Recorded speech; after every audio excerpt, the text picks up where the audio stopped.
Yo, what's up? My name is Firdaus Haskai, and today I'm gonna be talking some very important topic for filmmaker, for photographers, or for whatever.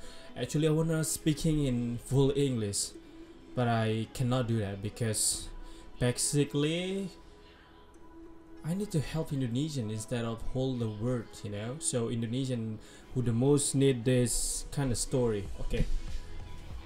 Tadi aku baru saya ngelakuin berbagai hal untuk menumbuhkan moods untuk ngomong di depan kamera, karena basically ngomong di depan kamera itu lebih susah dibanding ngomong di depan ratusan audiens, because I love public speaking. Oke, yo, what's up?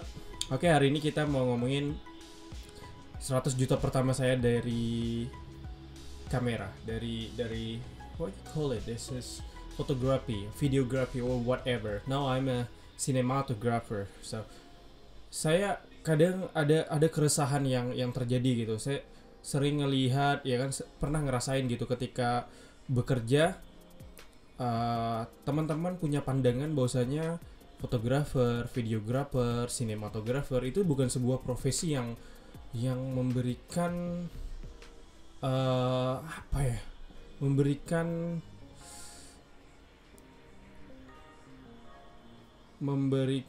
kepastian dalam jangka panjang ya, atau whatever lah gitu.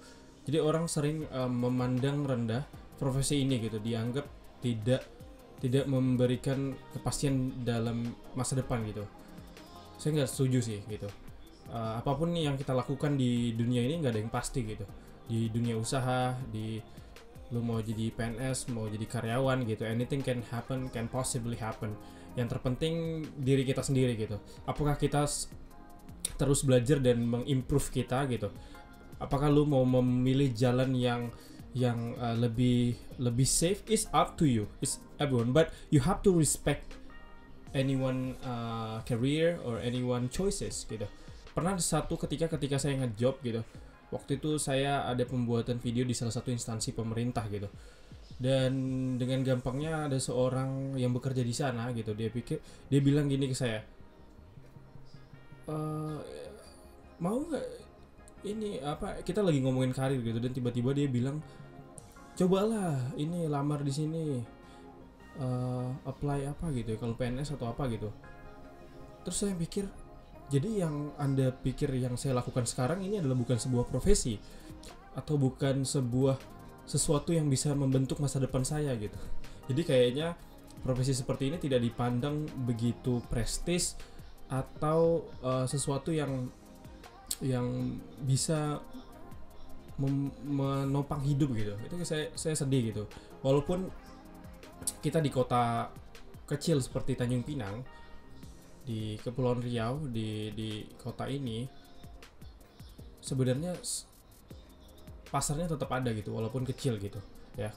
Kalau seandainya kalian ngomongin secara industri besar gitu, sinematografi ini adalah profesi yang lumayan mendapatkan bayaran yang cukup tinggi gitu.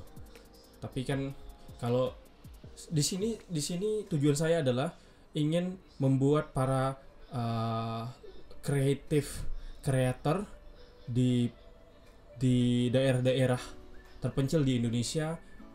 Saya mewakili perasaan mereka gitu, ketika mereka mempunyai profesi dan mereka dipandang tidak begitu prestis gitu, apa ya, tidak begitu tidak sesuatu yang bisa menjamin masa depan mereka gitu. Jadi buat para orang tua yang konservatif melihat kita ini sebagai seseorang yang apa ya, seorang mungkin orang yang pengangguran, terus nggak ngapain, terus punya kamera, terus kita ngelakuin hal itu gitu. Padahal mereka nggak tahu gitu, beberapa orang termasuk saya itu memilih karir ini gitu. Saya sendiri meninggalkan corporate job yang notabene itu memberikan kepastian gitu, dan karir yang jelas gitu. Tapi saya memilih ini karena saya memilih itu gitu, karena saya suka dan saya mau jadi pengusaha, saya mau jadi businessman gitu. Di sini saya mau merepresentasikan orang-orang orang yang bekerja di creative industry agar bisa melihat diri dia itu dengan profesi yang dia jalani mau lo filmmaker, videographer, fotografer, graphic designer, apapun itu, artis ya, art ya, mereka punya kebanggaan gitu, dan mereka bisa dengan lantang gitu ngomong ke calon mertua, saya bekerja sebagai fotografer, saya bekerja sebagai videografer, saya bekerja sebagai sinematografer, saya bekerja sebagai graphic designer. Jadi nggak perlu malu kita, karena itu sebuah profesi yang menurut saya menjanjikan ya. Dan kalau orang masih memandang enteng itu, mereka nggak tahu aja gitu. Jadi dengan video ini saya mau cerita, sharing dengan tentang income yang saya dapat gitu. 100 juta pertama yang saya dapat di kamera gitu. Ini 100 juta ini artinya akumulasi dari sekitar mungkin 5 project yang saya kerjakan di tahun lalu, dan mengumpulkan sekitar 100 juta di akun bank saya gitu. Di sini tujuannya bukan pamer sebenarnya, tapi bagaimana memotivasi teman-teman dan orang tua konservatif di luar sana biar bisa melihat kita sebenarnya ini adalah profesi, dan this is business, man. So kalian nggak bisa meremehkan orang-orang yang bekerja di sektor ini gitu. Jangan selalu melulu lu harus jadi PNS, lu harus jadi ini, lu harus jadi no. That's I hate it. I want to prove to them like this is a good sector, and then you can earn success, you can live through this thing. Jadi sebenarnya dari saya ngelakuin ini semenjak 2013 itu saya udah moto gitu. Tapi perjalanan sampai sekarang gitu. Di tahun 2018 sebenarnya saya sudah bisa menghasilkan per bulan itu, kalau menurut catatan keuangan saya, ada beberapa bulan yang saya menghasilkan 20 juta ke atas. Itu waktu itu saya masih bekerja di perusahaan di hospitality. Jadi pendapatan saya dari fotografi, videografi, dan pendapatan saya di perusahaan saya gabung gitu ya.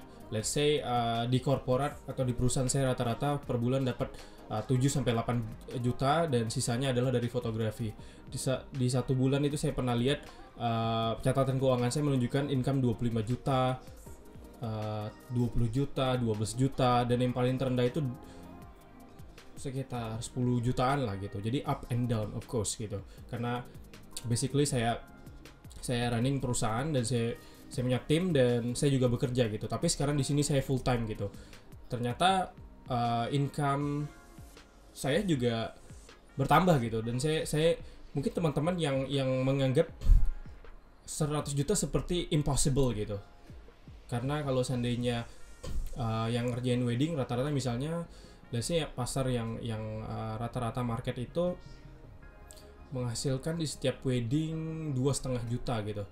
Berarti dia butuh berapa ratus wedding, 50-an wedding untuk menghasilkan 100 jutaan gitu. Kayaknya agak susah tapi possible gitu. Tapi sih saran saya, apapun market yang kalian lakukan, entah itu kalian ngelakuin wedding, corporate, dan segala macam, yang paling terpenting adalah kalian melakukan menjadi spesialis di bidang tertentu, dan kalian punya differentiate market gitu. Jadi kalau kalian ngelakuin semua hal dan kalian nggak punya satu experience yang secara dalam di satu scope atau spektrum menurut saya. Jadi orang yang dibayar mahal itu adalah orang yang spesialis gitu, karena dia master dalam satu hal gitu. Dan saya mau ngasih itu edukasi ke teman-teman biar bisa ngebangun itu gitu, personal branding yang konsisten gitu. Di balik rate itu ya, maksudnya rate itu bukan hanya sekedar portfolio atau skill kalian gitu, tapi skill lain harus juga kalian tingkatin gitu. Jadi itu beberapa highlight topik yang akan saya bahas hari ini. Sebenarnya ada 1, 2, 3, 4, 5 poin yang saya mau sharing hari ini. Yang itu yang pertama adalah saya mau menekankan bahwasanya fotografer, filmmaker, videografer itu adalah sebuah profesi, adalah sebuah bisnis. Jangan pandang rendah profesi itu. Saya sangat benci calon-calon mertua konservatif, orang-orang yang memandang rendah profesi tersebut gitu. Dan juga saya mau memberi tahu ke teman-teman, dengan saya menekankan ini sebuah profesi, artinya kita juga menghargai profesi kita gitu. Saya juga mulai mendisiplinkan diri. Terkadang ketika seandainya kita ditanya rate berapa sih kalau foto ini gitu, seyoknya kita menyebutkan harga gitu yang profesional gitu. Tapi juga kadang karena saya merasa saya filmmaker atau saya punya company yang market saya di pemerintahan dan di perusahaan, ketika orang mau minta foto di studio tuh saya bilang oh ya udah berapa aja gitu, karena kedekatan emosional sebagai orang Indonesia tuh kan biasanya kalau ngomongin harga tuh paling susah gitu, hal yang apa ya ya sensitif lah gitu. Tapi sebenarnya mendisiplinkan diri untuk bisa menyebutkan harga standar kita itu adalah adalah cara yang efektif untuk membuat kita bahwasanya ini profesi kita, dan cara kita menghargai adalah menghargai diri kita adalah seperti itu gitu. Dan cara klien menghargai kita adalah membayar diri kita sesuai dengan skill, pengalaman, dan brand yang kita bangun. That's how people treat us, that's how people appreciate us. So it is very important kalau kita ngebangun itu mindset itu sendiri dulu ya. Tanamkan itu. Ini adalah sebuah profesi, jadi kita bukan yayasan. So kalau orang mau menghargai kita juga bisa menghargai orang gitu. Terus saya mau cerita tentang apa sih yang harus dikembangkan menurut saya sampai bisa menghasilkan income yang lumayan gitu. Kalau seandainya let's say kalau kalian bekerja sebagai karyawan di Tanjung Pinang atau di kota-kota kecil yang rata-rata income-nya kalau UMR berapa ya, 3,4 juta, let's say 3,5 juta dikali 1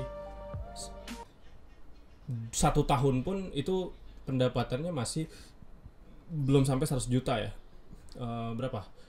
3,5 kali 3,55 kali, aduh gue goblok, ini lagi males mikir, jadi kita pakai kalkulator aja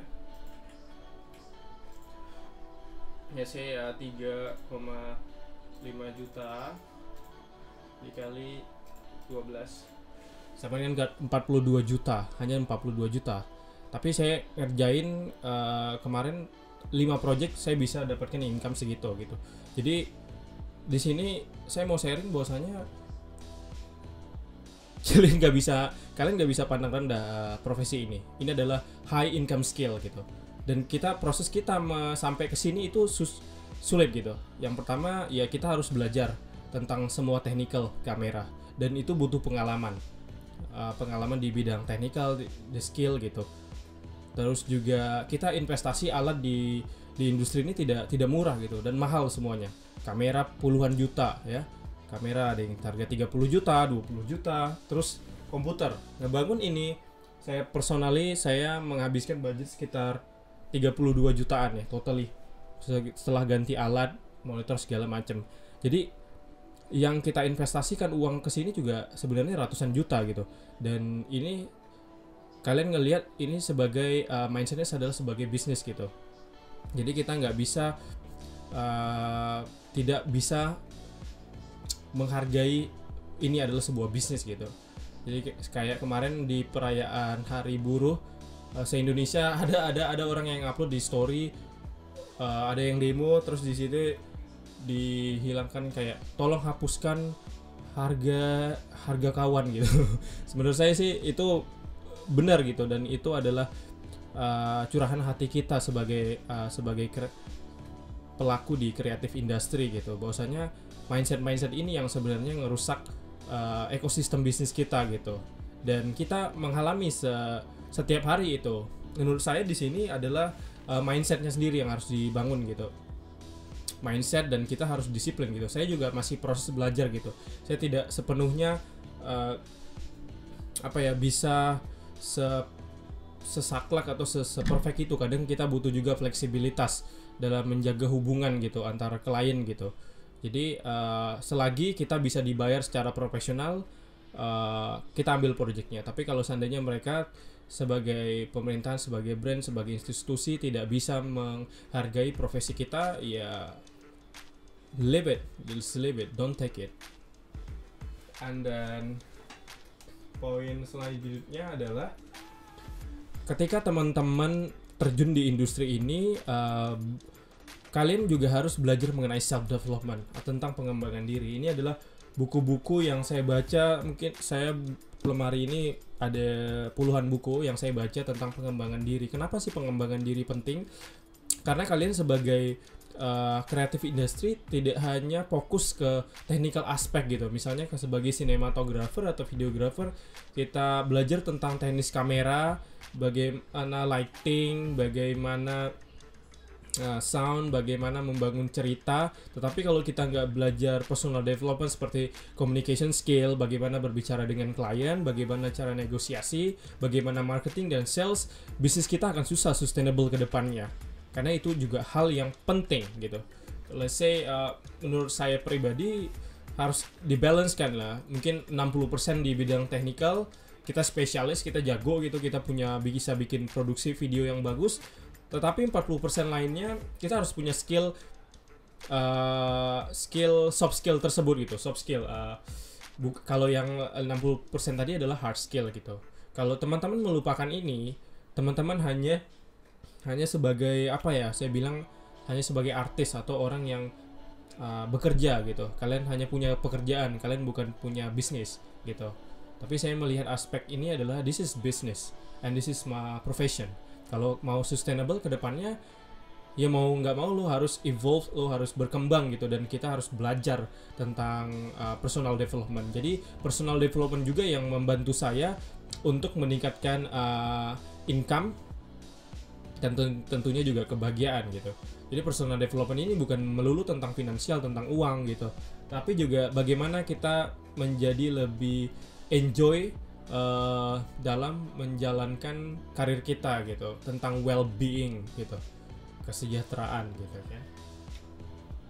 Terus kerja keras ya pasti kerja keras gitu. Dulu ketika saya bekerja di perusahaan, saya bekerja dari jam 8 pulang jam 5 dan malamnya lanjut kerja, whether ngedit, whether ngebangun story, dan itu saya lakukan gitu dalam 3 tahun gitu.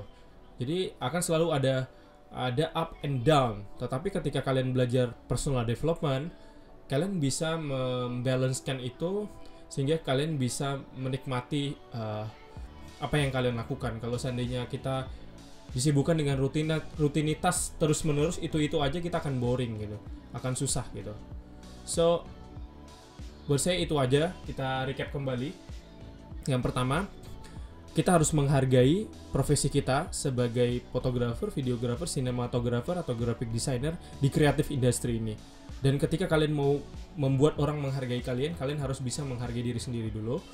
Yang kedua adalah ketika kalian membangun brand, baik secara personal brand atau perusahaan, kalian harus punya spesialisasi di bidang tertentu, di market niche tertentu yang harus kalian fokuskan. Jangan jadi generalis tapi jadi spesialis. Yang ketiga, dengan belajar personal development, pengembangan diri, kalian bisa mengembangkan soft skill kalian, dan itu akan berdampak pada bisnis kalian ya, pada income kalian. Yang terakhir ya kerja keras gitu, keep hustling. I think that's all from me. Thank you very much for watching. See you again. Hey guys, thank you so much for watching. Don't forget to subscribe, and thank you so much for your all kind support. Without being said, see you again.